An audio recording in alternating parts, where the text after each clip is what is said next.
Halo, dengan saya Bung Ropan, semoga Anda semua sehat. Dan saya berada di Rai Soccer TV. Kita akan berbicara menyambut final UCL pada Sabtu ini waktu setempat atau Minggu dini hari waktu Indonesia bagian Barat. Inter Milan, apakah mampu untuk bisa menjegal ambisi dari Manchester City yang sedang berusaha membuat treble winners setelah City juara di IPL, juara di Piala FA, mereka mengalahkan MU di final ya di Wembley, dan sekarang Pep sedang berbunga-bunga dan mengejar ambisi itu untuk membuat menciptakan sejarah. Mereka mendapatkan 3 gelar dalam semusim.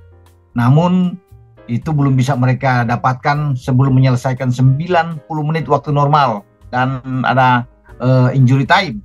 Ya bisa saja ada perpanjangan, bahkan adu penalti. Ya, yang ada di depan mereka adalah Inter Milan, tim yang bisa menggagalkan ambisi Pep Guardiola. Nah, apakah Inter mampu? Itu yang kita akan tunggu. Kita akan lihat. Pasti kalau melihat dari permainan, City yang akan lebih unggul. Ya, mereka akan lebih menguasai permainan. Ya, secara ball position. Tapi kan ini bukan jaminan bahwa sebuah tim yang sukses bisa menguasai ball position akan memenangkan laga. Tapi biasanya City dengan penguasaan bola yang tinggi mereka, ukuran akurasi yang sangat bagus karena memiliki materi yang baik, itu tidak terkalahkan sejauh ini di UCL, dan mereka pantas, ya wajar kalau difavoritkan. Ya. Tapi Inter Milan pasti akan berusaha untuk habis-habisan dalam duel di Stadion Atatürk di kota Istanbul ini. Bagaimana upaya mereka untuk bisa mengalahkan Manchester City. Inter Milan, saya pikir bagi pelatih Simone Inzaghi akan menurunkan starting 11 dengan Onana di bawah Mistar, kemudian 3 pemain back, ya tidak akan bermain mungkin dengan 4, tapi pasti akan tetap dengan 3, yaitu Bastoni, Acerbi, dan Darmian. Dengan mereka menempatkan 5 gelandang mereka sekaligus. Di kanan ada Dumfries, di kiri ada Di Marco, dan di tengah Nicolo Barella, Hakan Çalhanoğlu, serta Marcelo Brozovic yang bermain di depan 3 back ya bagi Inter Milan. Dan dia lebih bertahan tentunya. Tugasnya dia adalah bagaimana untuk bisa meredam, membendung pergerakan pemain-pemain City, terutama kekuatan dari lini kedua City, lini tengah yang sangat baik dengan Ilkay Gundogan dan juga Kevin De Bruyne. Itu akan menjadi tugas yang berat yang akan dipikul, akan disandang oleh seorang Brozovic. Nah, gelandang serang mereka akan dimainkan oleh Çalhanoğlu dengan Barella memang. 2 di depan mereka, yaitu Lautaro Martinez dan Edin Dzeko, yang akan ditempatkan oleh Inzaghi. Walaupun sebenarnya ada Lukaku, tapi saya lebih memilih dengan Edin Dzeko yang punya pengalaman. Ya, kecuali memang di babak kedua bolehlah Lukaku masuk menggantikan Dzeko. Apalagi kalau Inter sudah unggul, ini kan akan lebih bagus buat Inter. Nah, itu komposisi yang menurut saya akan ditampilkan oleh Inzaghi. Pertarungan luar biasa akan terjadi di lini tengah, dan kita akan melihat bagaimana perjuangan lini belakang Inter untuk bisa menahan gempuran permainan yang sangat cepat dari kaki ke kaki yang akan dimainkan oleh pemain-pemain City. Ini akan semua ditentukan oleh Acerbi, Bastoni, dibantu dengan Brozovic yang saya bilang tadi, dan juga dengan Darmian. Pasti juga bagi Onana sebagai penjaga gawang, Inter Milan akan bekerja keras sepanjang laga untuk bisa memendung Erling Haaland, sang monster di lini depan Manchester City. Ya, oke, itu tadi saya pikir komposisi yang bisa dimainkan oleh Inzaghi bersama dengan Inter di Atatürk.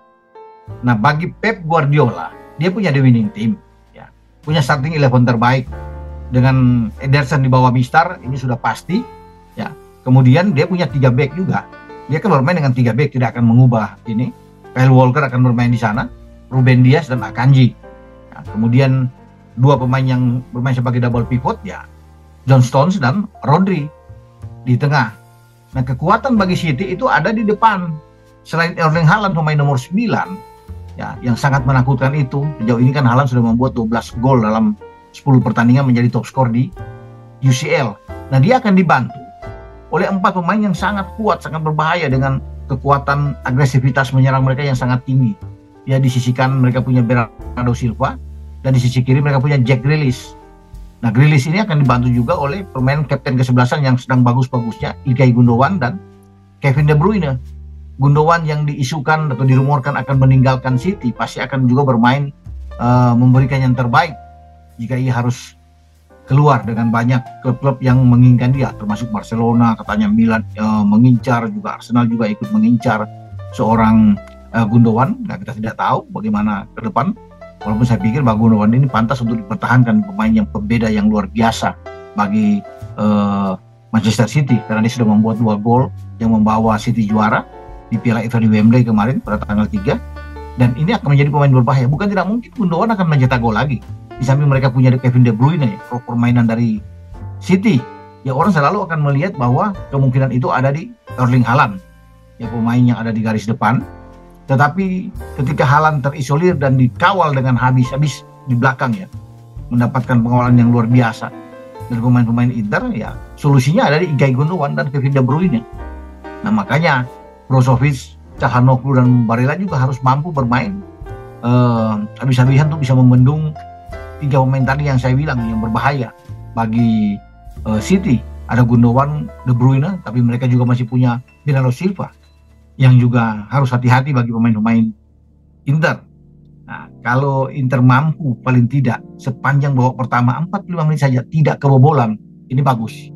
Ya, untuk memberikan tekanan bagi City yang akan membuat juga bisa menggoyang mental City. Mereka harus tidak boleh bobol, karena kalau City bisa mencetak gol lebih dulu dan unggul dalam pertandingan ini, ya berat bagi Inter untuk bisa melawan atau bisa membalas keadaan, karena Inter mau tidak mau yang bermain lebih tertutup, lebih bertahan, lebih menunggu. Ini mau akan terbuka ketika mereka ketinggalan, ya harus mengejar ketinggalan. Ini yang diinginkan oleh pemain-pemain City. Ketika Inter bermain terbuka, mereka akan melakukan penyerangan yang luar biasa untuk bisa mencari gol kedua dan selesai sudah. Ya, perjuangan bagi Inter lebih bagus kalau Inter bisa mencetak gol. Ini menarik, sehingga ada respons yang akan dilakukan oleh pemain-pemain City dalam duel di final ini. Kita akan tunggu siapa menurut Anda yang akan memenangkan pertandingan. City lebih difavoritkan, tapi sepak bola tentunya tidak bisa dihitung secara matematis. Bisa saja Inter bisa meredam ambisi dari Manchester City dalam duel final di Ataturk. Dengan saya, Bung Ropat, ingat bola itu bulat, giring terus.